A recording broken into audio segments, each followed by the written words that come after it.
At 42, Michael had everything: a luxury Manhattan apartment, a six-figure salary, tailored suits, corner office, first-class flights to the world. He'd won the game. But one ordinary Tuesday, he walked into a boardroom, smiled, and never came back. No scandal, no meltdown, no headlines. He just disappeared, vanishing from the corporate grid. Why? Because sometimes the biggest risk is staying where you no longer belong. This is the story of the man who gave up success to search for something real, something lasting, something true. He didn't lose everything. He found himself.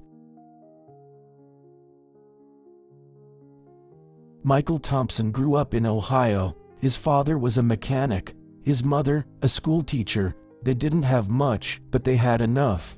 From an early age, Michael learned that success wasn't about wealth, it was about control, security, stability, a life with no loose ends. So he studied hard, graduated top of his class. By 28, he was already climbing the corporate ladder in New York. By 35, he had a title, a corner office, and a team that answered to him.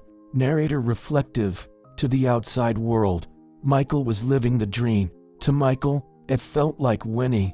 Every promotion, every award, every packed calendar, it was proof that he mattered, that the plan was working.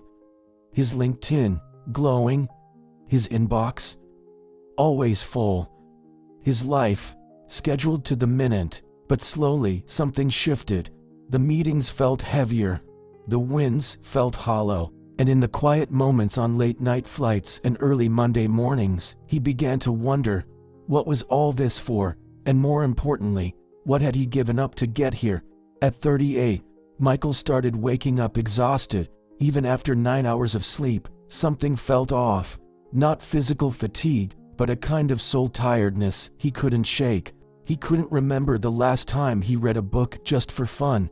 Lunch breaks, a relic of the past. Weekends, no longer a pause, just a slow ramp up to Monday. Yes, he had money, a good salary, a sleek apartment, the kind of life people double tap on Instagram. But peace, nowhere in sight. Then one day, stuck in traffic in the back of an Uber, he looked out the window and saw her, a street musician on the corner, playing the violin like no one was watching. Eyes closed, lost in the music, smiling. And in that strange, fleeting second, Michael felt something he hadn't felt in years. Envy, not for her talent, but for her aliveness. That moment haunted him. He started journaling just a few lines a day. At first, it felt awkward, but slowly, he started noticing again. The color of the sky in the morning, the silence of his apartment at night, the ache he felt when he realized he no longer created, he only reacted. His days were filled with decisions, budgets, strategy, meetings, yet the one decision that mattered most, who am I really? He hadn't made that one in years. It was a Friday night. The office was nearly empty, just the hum of fluorescent lights and the distant echo of the cleaning crew. Michael was still at his desk. Everyone else had gone home hours ago. As he reached for his laptop bag, he heard a voice behind him. "You still here, boss?" He turned, smiled politely, and gave a small nod. No words, just habit. But that night, something felt different. Instead of heading to the subway, he walked past the coffee shops, past the noise, past the routine, and he didn't stop, not until he reached the Brooklyn Bridge. He stood there, hands in his pockets, wind cutting through his coat. The city sparkled beneath him, so alive, so endless. And then, quietly, he asked himself, if I died tomorrow, what would I regret? The answer came fast, and it hit hard. I regret never really living. I regret chasing what looked good, instead of what felt right. That was the moment something cracked. Not a breakdown, but maybe a beginning.